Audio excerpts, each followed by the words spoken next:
It's noon. That's the noon bell. That's the noon o'clock bell. Oh my God, what is it, like 1,000,000 o'clock? Million o'clock. It's 15 to 1,000,000. So we need to wrap up.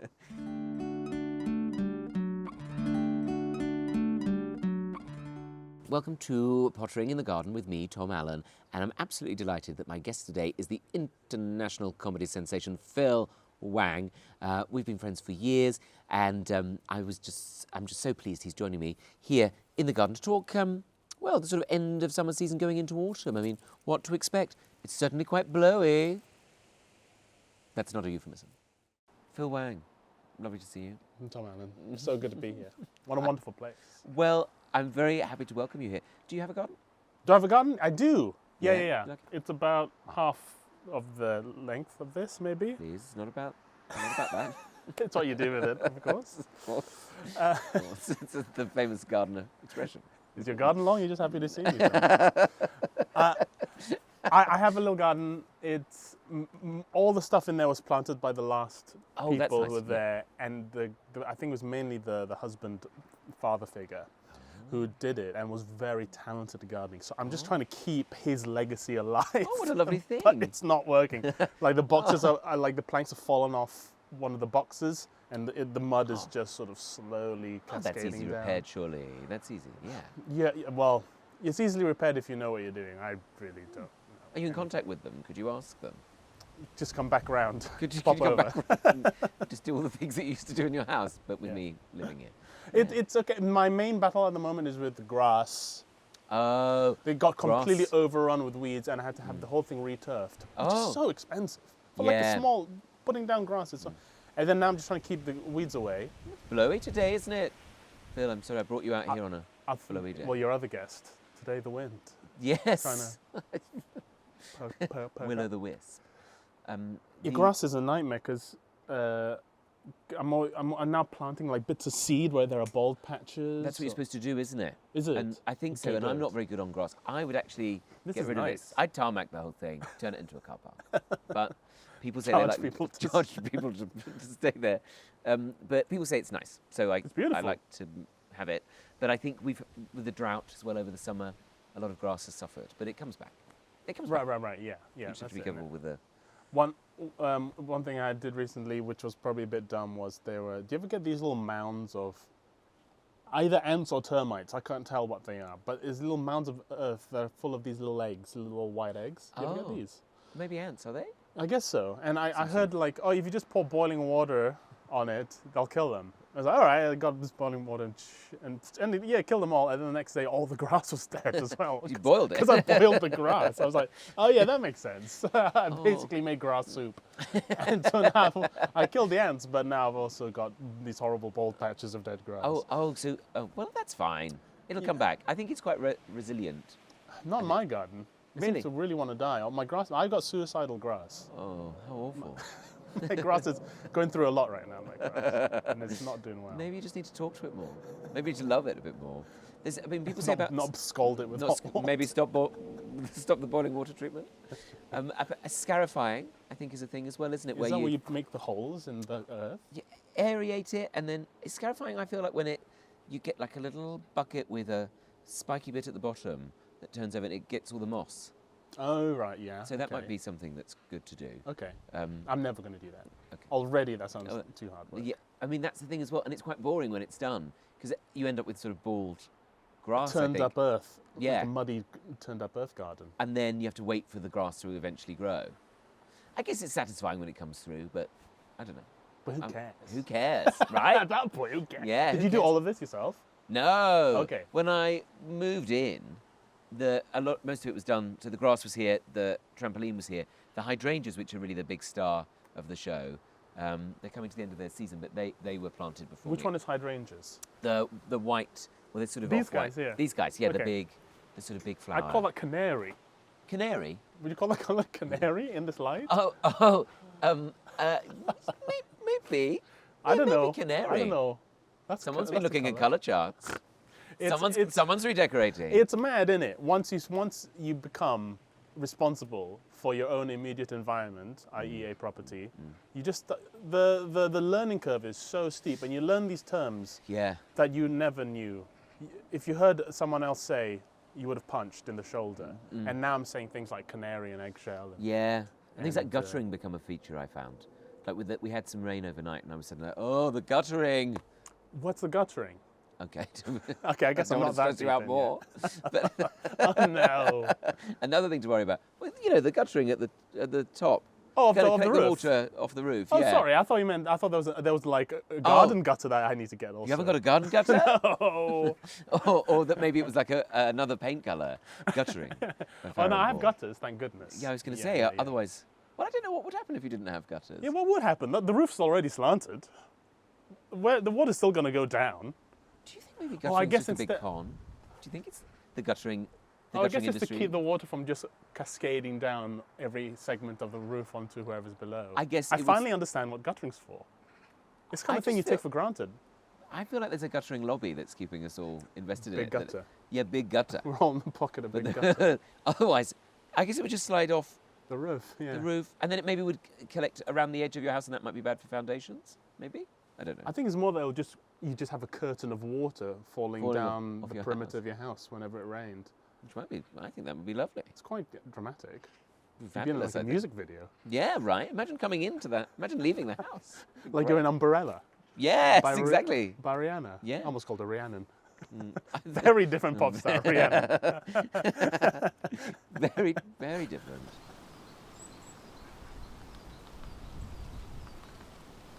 What are your thoughts on I autumn? love autumn. Autumn's my favorite. Is it, Phil? I hate summer with an ironically fiery passion. I hate summer. Why? It's too hot. I grew up in a very hot country. I was in Malaysia until I was 16. Oh. I got my hot out of my system. I got yeah. so much hot. I got hot every day, all the time. Horrible sun all the time. Horrible sun. And then when I came, Really? and I moved to the UK, and people cheer the sun, Wow. which is like a dictator I escaped. And it comes here once a year, and everyone's like, "Yay, hooray, Gaddafi is back!" And I'm like, "This guy's horrible. What are you doing celebrating him?" That is very interesting. You know? You say that was the first dictator you went for, out of interest. Gaddafi. Gaddafi, yeah. Yeah, he came first to come to mind. Flamboyant dresser, though, wasn't he? Yeah, Flamboyant yeah. dresser sticks in the mind. He understood his colours. He had his colours though. I Yeah, reckon. he Gaddafi wore a lot of definitely got his canary. colours. He wore a lot of canary, Yeah, I think. I thought it wasn't like kind of earthy, foresty stuff. Was that think just army kind of green? quite blousy. Oh yeah, he did have some army. Because a lot of the dictators, I always think they lean into the khaki, and I think, come on, Yeah, play do something around. with yourself. Yeah. You're a dictator. If anybody can, Yeah, if anybody can try different looks out, it's you. That's it. Yeah, yeah. For absolutely powerful despots, they do really go with the grain when it comes to dress. Goes to show, choice is overwhelming. That's it. Yeah. Do you reckon dictators are like that sort of Obama thing, where it's like it's just one less decision to make? Yeah, one less. Okay. So I already okay. have to decide how many of my enemies to execute. Destroy. I don't need Yeah. to pick what color tie. But what about this lovely shirt? I got you. It's yeah. They're like, no. What Yeah. sort of trousers? You can wear any kind of trousers. Imagine having that much choice. You can wear any trousers, Yeah, imagine that. and you can make everyone in the palace wear Yeah, and they'd whatever all, trousers you want. oh, it would be exhausting, wouldn't it? I would find that pressure Yeah. unbelievable. This is what the Nazis got right, which is a sentence I try not to say too much. But It's nice to have a headline quote. they delegated, Hugo Boss, you got it. That's you it. sort this out for us, Yeah. please, yeah? Yeah, And, I mean, yeah. I think a lot of theatre designers, is that true? Like theatre costumiers were involved in their uniforms as well. I think they kind of, Oh, really? somebody told me that once. I don't know if it's true or not. There was a flamboyance about. There was a the definite flamboyance Nazis. about that goose stepping. Yeah, I guess so, They knew yeah. what they were doing. It's quite camp, really, if you think about it. Cool. But that's Throwing always your the legs way, up, isn't it?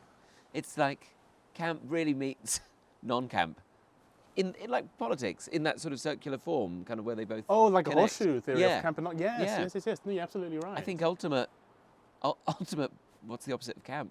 Butchness? Butch? What is it? Like a hard stoicism? Yeah, I guess so. Well, that becomes camp, doesn't it? I guess Quite quickly. eventually, yeah. Because it's quite spoofable. Yeah, I guess Trump is an example, right? Because his movements have become so small that they actually become quite camp. In a sort of Poirot way. Yeah, exactly. Yeah, he's like, he coils up and eventually, and he'll just go like, and that. Oh, yes. I You never know? thought of that. It's quite dancey, really. That's it. Yeah, it's jazz hands. It's tiny jazz hands all the time. Jagged sort of dance hands. Yeah. It's an interesting thought. I'd never thought of that, Phil. Well, this. I like this theory, the horseshoe theory of campness. It's a very good theory. I mean, I'd never thought of it before, but I feel like there is a crossover there, isn't there? I'm trying to think of somebody else who might be like it. But yeah, lots of that kind of military stuff is very camp. Wherever you go. Yeah. Military is very camp. It is. Tunes, bands, uniforms, marching. Yeah. Marching in time. What could be camper? Fancy hats, brassy badges. Love it. Yeah, little what's it called? Epaulettes. Epaulettes. The word is in camp. I don't even know what an epaulette is. I just know it's camp. No, yeah, with little curtain tassels on them sometimes. That's right. They look like they should be on a tie back rather than What's a tie back? There you go. Okay. I've reached the limit. You've reached the limit there. I knew there was a ceiling and I just smashed straight sartorial through knowledge. it. A tie back on. You don't really see them. I mean, curtains you don't really see, but on your window curtains, drapes, in the 80s and 90s, they would be tied back in the middle to hold them back in a sort of swooping. Yes. Very theatrical. very flamboyant. Very flamboyant. Yeah. Right, very flamboyant. Sorry, I digress because we started talking about dictators, which It always goes that way with you. always goes that way. I'm sorry. I lure you here. But yeah, autumn, summer, that's what I think we were talking about. Summer, I just find it literally too hot. This country's not built for it. There's no air conditioning in the UK. We have all these beautiful but thick stone walls, so things are very, very hot. Yes. And everyone just kind of freaks out for a month. Men are walking around topless. Yes, people are having barbecues in parks. Yeah. There's a lot of pressure to have a good time, but hard to know how to have a good time. Yeah, that's And true. Actually, you the enjoy the dress. I think this year I started to dress well for summer by copying. What's the Irish guy's name? Narrow it down. Paul Mescal. Oh, okay. I finally got my little Mescal booty shorts. Oh, he really went with that, didn't he, Paul? Yeah. They work, you know. What, they keep you cool? Keep me cool. They look surprisingly okay. I think they are actually. They set off a man's leg better. Absolutely, and than a long short. I've got big long uns. Oh yeah. So you're blessed. Yeah. Why not Yeah. show it off? So I didn't mind that aspect of it this year, but I know. I think also everyone's always on holiday. You try and get a hold of someone, you're like, oh, I'm just away for out of office. no one's working. Get a grip. In Malaysia, though, it's a different sort of heat. It's quite humid. No? Very humid. You get off the plane, Dripping. and it's just boof. It just Yeah. hits you right in the face. Yeah. Yeah. It can be pretty overwhelming. And then we have 2 seasons in Malaysia: hot and wet and hot. That's kind of it. Oh, even when it's wet, it's still hot. Oh yeah. A little less hot maybe, but still pretty hot. It'll get there. I want to say, is it Borneo? That's where I grew up. Yeah, so East Malaysia. But Malaysia split between the Peninsula Malaysia, which is connected to Thailand and all that, and then on the east, the island to the east, Borneo. The northern half is Malaysia, and I'm from the northern bit of that.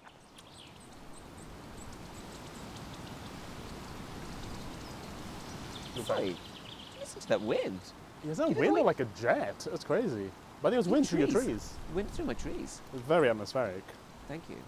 I was born in Stoke-on-Trent. My mum's from there, but my folks were in the country just temporarily at the time, and then so flew back. And 3 weeks after, I was in Malaysia, and I grew up there. They were like, "This is too cold for him. He needs." Oh! Wow! Only am. There you go, making it butch again. Making it butch. For anybody listening, there was a big gust of wind there, and all the leaves rattled. Yeah, they danced, didn't they? Screamed. It screamed at us, yeah, in a very kind of hocus-pocusy way. I obviously lent into a reference to The Wizard of Oz. Yes. My want. Yeah, I thought that's what it was. Well, I mean, it's sort of based on the guy in Airplane doing that spoof of The Wizard of Oz. Are you a fan of the film Airplane? I love Airplane. I can't remember this one moment, though. It's when they're in the tower, and I can't remember the actor's name, and I should look it up. That's bad of me. He, for me, is a standout character. He works in the control tower at the airport, and he's a very camp man, and his bosses say, "How about a coffee?" And he goes, "No, thanks." And he also is the one who, when the wife of the ill pilot arrives, he's like, "Oh, you poor thing, this is terrible." And then he looks her up and down and goes, "Where did you get those shoes with that hat and that bag? Oh!" And then walks off in a disgusted way.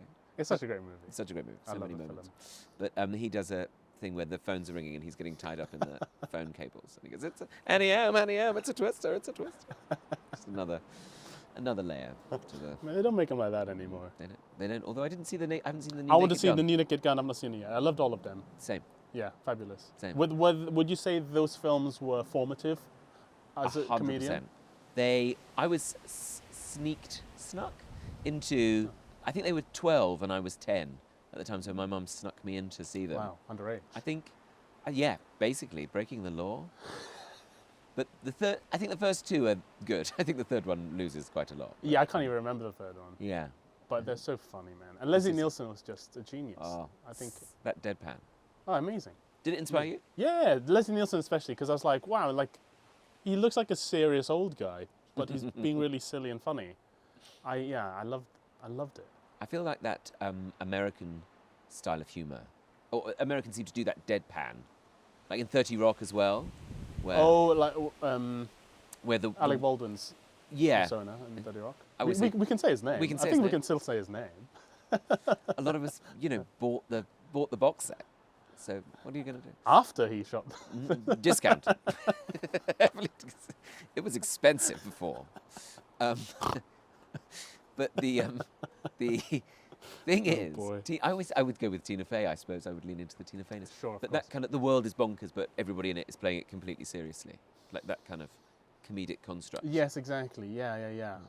Yeah, I think that's one of these rules of comedy is that if you're being funny, you need to pretend that you aren't being funny, or that you don't know you're being funny. And someone like Leslie Nielsen does that so well. Yes. One of the cruelest things about comedy is there's nothing less funny than appearing to be trying to be funny. I always think that. Oh. If you're doing something funny, people go ha ha ha, and then people go, ugh. No one wants that. He's trying to be funny. Why is that so repulsive to us? Yeah. Because I don't know. I think maybe people feel manipulated, tricked. Yeah, you're right. Like, oh, he's manipulated my feelings. Whereas if they're genuinely having a terrible time and we're laughing at them, then it's fine. That's great. That's the ideal. That's the dream.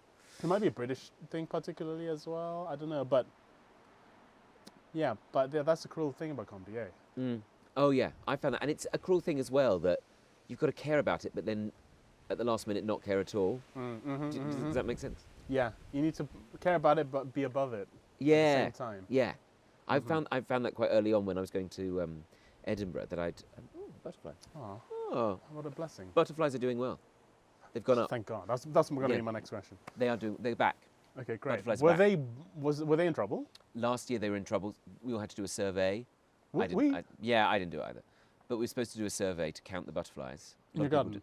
Yeah, and then. That's quite a nice activity. Yeah, I know. Why did I not want to do that? As far as things the government makes you do, that's one of the nicer ones. Fill out your tax return, but then count the butterflies in your garden. Yeah, why wasn't that not part of the tax return? That'd be a nice last question. Yeah, you get like 3 small black boxes for the number. They don't think it's going to be 1,000. They don't. Don't worry about decimal points. Don't worry about the decimal. Nothing in the decimal. Just whole numbers. Yeah, whole numbers of butterfly. If you find half a butterfly, it doesn't matter. Don't tell us about it. Don't tell it's us upsetting.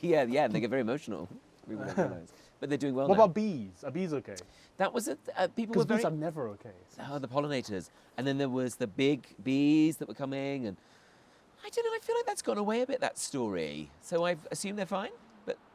Are they, or is it just fallen out of the news cycle? No, as I said, I've thought that. Do you worry about the news? I try not to. I try and remind myself that we have never been exposed to this much instant information. That's and good. That it's probably more to do with that than that the world is worse. Because the world in general isn't worse than it has been. It's better. That's right, isn't it? I think I've seen this. But we just now know about the second anything bad happens. Not to take us on a heavy track at all, but I sometimes find when people put up like, everything's gone to shit, like the world's on fire, who cares? Like, ugh. And I'm like, well, nothing good is going to come of that. No one's going to be like, if you've got that attitude, how are you going to make a change?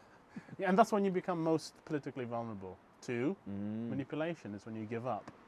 Is that right? Well, I feel. Yeah. No, I know what you mean. Gosh, we're back at dictators again. We are. We can't help ourselves, whenever you and I get together, there's only one thing we ever want to reminisce.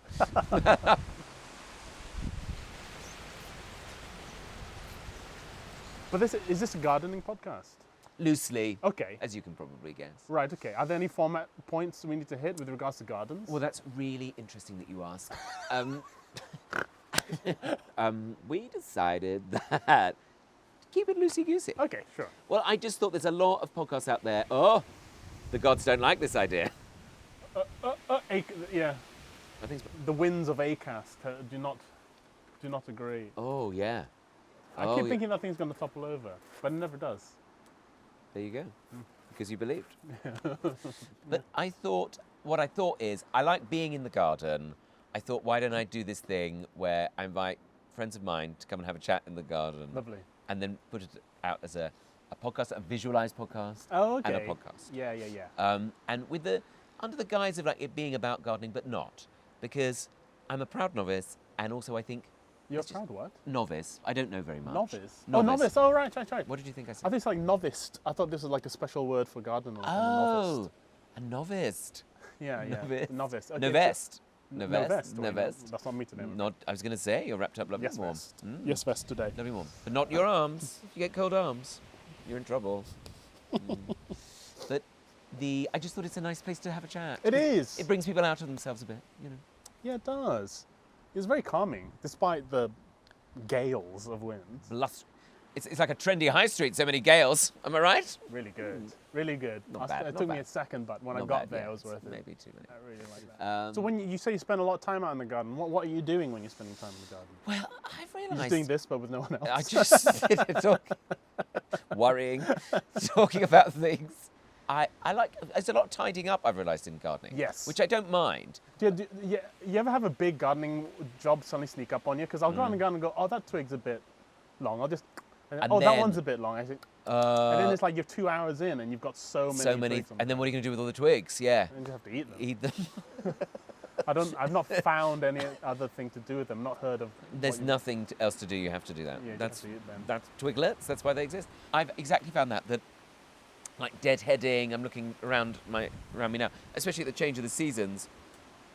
Like I've got this. Like this would probably be better if I deadheaded it, and it doesn't take much to like. And that means rip just out. Pulling the dead heads off. I Yeah. think so, and sometimes not with You're that. gardening. Look, you're gardening now. Oh my God, I can't help myself. Who am I? But sometimes with geraniums, my mum always says, deadhead those because it means the plant will put less energy into those stalks that are dead and will start channeling the energy. Energy sounds like I'm doing some sort of very witchcrafty sort of podcast, but you know, we'll start. Do you wish you could do that with a human body? Like you're trying to build up your arms at the gym, so you just pull your legs off for a bit, so your body just can energy. focus on. So the energy focus on your arms. Why did you amputate both of your legs? I wanted bigger. Instagram loves big arms. That's true as well. But I think things like that, and then you can end up just doing loads of it. And then I think, like a lot of things in life, you have to be happy with being a bit dissatisfied. That's very profound. Do You have to be happy with being a bit. the sound quality, for example. I think you have to be relaxed about going, hey, it's not perfect, but that's okay. Because otherwise you can obsess and go, oh, it's not. I know. I'm bad for obsessing about things. Me too. And getting really anxious about pathetic, unimportant things. Do you? Just small details, if things aren't quite in the right place, or like when I first moved into my place, if there was a small scratch on any wood, I would it would keep me up for days. I'd be like, why did I do that? Why did I? One thing I did, my sofa is there, and I was so good with all my furniture. I bought these like felt pads, and I put them on underneath. feet of all of them, and so it meant I was free to just move furniture around on the wood floor, right? Like a lovely Without ice rink. scratching. Exactly, yeah. It's like curling. I just yeah. One day I was like, I just need to move the sofa back, and I went, and it went, Oh. and I went, what was that? And I looked down, and a little tiny pebble from a plant pot had fallen under one of the feet, under the cushion, beautifully by the felt pad, and just dragged across. So I just have this deep But then everything can be repaired. gouge. But then that's another thing you have to do. Yeah. And there's nothing in this life I hate more than a thing to do. Well, again, very profound. But I think we get tricked by social media. Because that was the other thing. I do think in this broken world that actually if more people gardened, Nature agrees. Nature agrees. Yes. I take it as a sign. Yes. Keep going, Tom. Tomás. If more people just chilled out and spent some time in the garden, the world would be a better place. Sure. It is very calming. Just looking at this much green is good for you. Apparently so. It's very soothing. It's very relaxing. It's a good colour for a also, bedroom. doing things with your hands. I read something recently like just doing things with your hands is really good for your brain. Oh. So just moving things, picking things up, cutting things, grabbing things is really, really good for your brain. And we don't use our hands as much as we were built to. Yes. So now when I write I write with a pen on paper first. Nice. Because you just think better. I agree. There's something lovely about that, and I often write in a spider diagram or just sort of like notes. Are quite sort of, I like to do it quite visually, but for sure. And I think I read somewhere as well about relaxing, that because we're also busy, because we have our screens on all the time, we check our emails, we fall asleep with our phone dropping onto our face. in your mouth. As we're trying to sleep while we're responding to emails or reading something. We're also flustered all the time, that when we get downtime, we go, oh, well, I'll just relax, I'll just sleep. And actually, that's not a very good way, because your brain is then going in this kind of very dramatic change. Yeah, it's in social media mode. Yeah. It's gone from interacting with 1,000 people. Yeah, all the information in the world. To suddenly you alone in a bedroom. Nothing. So I think that's possibly another reason why, well, I know I often run to like catastrophizing and thinking very... Yes, because you're in the headspace. Yeah. Yeah. But actually, if you do something that's using a different part of your brain, but in a soothing way, I think that's why colouring in became a thing. Yes, yeah. I never did that. No, me neither. But it sounded nice. But gardening is that same thing. Yeah, I guess so. And like I say, learning to live with the imperfection, I think is a good mindful state. To be like, it is. Hey, it's not perfect, but you don't want it to look too manicured, because then it looks a bit plastic. Yeah, there's a book I really like called Zen and the Art of Motorcycle Maintenance. It's one of my favourite books. Yeah. It's one of your faves? Yeah. Exactly. I mean, I haven't read it for a few years. Well, in that he talks about, his motorbike, and it's the dings in the motorbike that make it your motorbike. Gosh, I should revisit it, because actually it stayed with me for a long time. It stayed with me a lot, but I understood 70% maybe? Yes, most. I read it as like when I was about 19 or 20, and it meant that I didn't want to go to university. Oh, because I felt that I had this sense of like, well, you don't want to be appealing to your teacher, because that's the thing, isn't it? He's got this assignment. Isn't the dad a professor? Oh, the dad's a professor. Yeah. And he's about is there something about... Quality. So quality, the whole thing is about this idea he's been working of quality, the How do you define underlying sort of goodness that transcends art and science and everything. And he comes up with this idea of quality, that there's an inherent quality, cold quality, in good things. I think that's what... I remember it all now. But it's a really nice thought. Yes, and the sun's on the back and they're going along, is it the California coast? Yeah, through America. Through somewhere in America, generic America. And I remember that making me go, oh, well, one should pursue this broad idea of quality. Yes. And not be subscribing to a university syllabus. How arrogant of me. Well, I mean, if that's how you interpreted it. I read it after university, so I was like, fuck, too late. Too late, I've done it now. And you did engineering, I know. Engineering, that's right. You didn't go to uni? No. Gosh. Yeah. Oh, wow, I did not know How that. arrogant, yeah. But I've got all the airs and graces of somebody who might have done. That's all that matters. And I think really, in this life, that's all that does matter, is how people perceive you. So I carry myself with the lofty air of somebody. So your main life lessons are make peace with imperfections, and all that matters is how people see you. Some would say it's a contradiction, but I don't.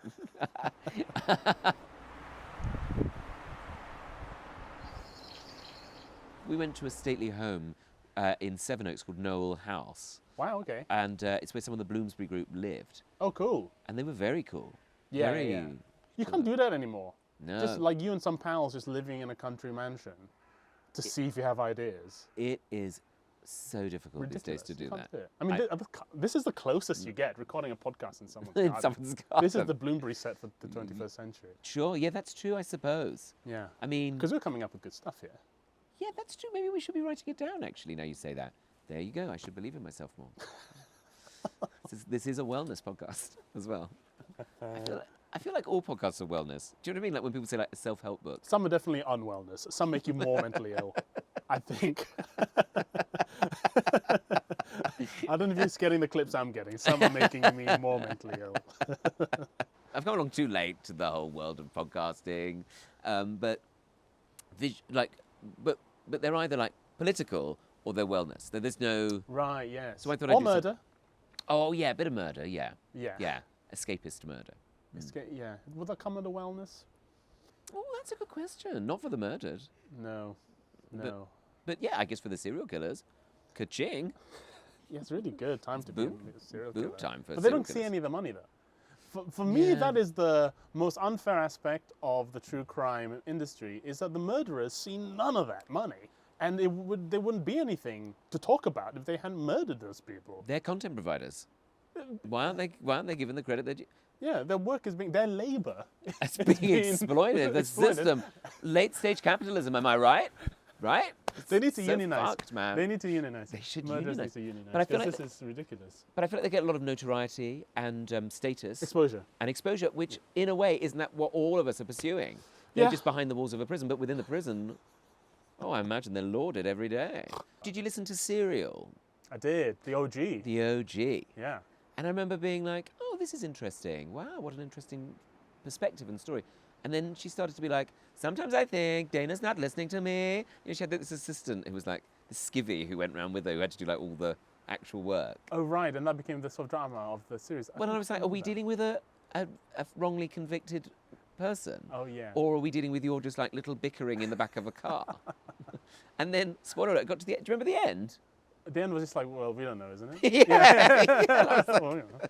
well, I don't know. I'm just a little journalist. And I thought, what have I been doing with all my journeys then? Everybody's buzzing about it, talking about it all the time. Yeah, yeah. But it just goes to show we like the journey, not the destination. Well, there you go, the imperfection. Yeah. That's what I think, yeah. That's it. That's so true. Isn't it? We like wondering. Oh, did he? Ah. We don't actually care about the answer. You don't want to, yeah, imagine, because she knows the end. So she could just go on the first episode. I don't know. Before anyone gets angry at me, I don't know. Okay? Yeah, that's how I should have started. Yeah, but I'm going to go on a nice trip. I'll say it. I think we've covered everything. And I mean yeah. that quite literally. It's been a wide-ranging chat for sure. The only format point I do have is the bell. Bell, yeah, And yeah.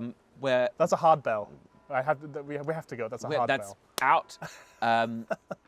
Gosh, Oh gosh, it's noon. That's the noon bell. that's the noon o'clock bell. Oh my God, what is it, like 1,000,000 o'clock? Million o'clock. It's 15 to a million. So we need to wrap up. It's 4,000 o'clock, okay? So, get on this. The only format point I've got, Phil, is that I take people into the garden and Shoot kill them. in the back Yeah, of the head. for my serial killer podcast that I'm doing. And, One final so, walk, Phil. One Here final. we go. You go ahead. You go first. I have a thing where we go and do something in the garden. Oh, okay. It's little tug, nothing strenuous. A little tug. The little You definitely said, yeah, just a little tug. little tug, right? I mentioned that's what this is. Did no one explain? Oh, sorry if that wasn't talked about. A little task, a little task. a little Okay. task. Okay. Shall I lead the way? Then you can shoot me in the head if you want. If you want.